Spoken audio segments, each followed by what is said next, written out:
kumekucha. Namshukuru sana Mungu. Nimeamka salama, mwenye afya ameniamsha salama. Jamani, habarini za asubuhi kwa kila mmoja aliyeamka, fikiri wazima wa afya. Namshukuru pia Mungu. Ratiba yangu ya asubuhi inaanzaga kama hivi. Nikishaamka, kwanza kabisa naanzaga na self talk, najiongelea kuhusu mafanikio, lakini nishamaliza napitia kitabu changu cha mafanikio, pitia kidogo kujikumbushia majukumu yangu na kuilisha akili yangu, sababu akili inahitaji kulishwa kila siku.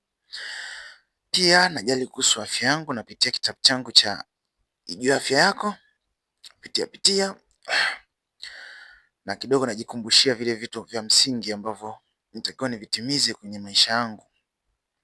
Wewe kama ufanyi hivyo, ndugu yangu, jifunze kufanya hivyo. Basi uwe na siku njema. Jitamkie maneno mazuri, uamke uende kazini kwenye mambo yako. Asanteni sana.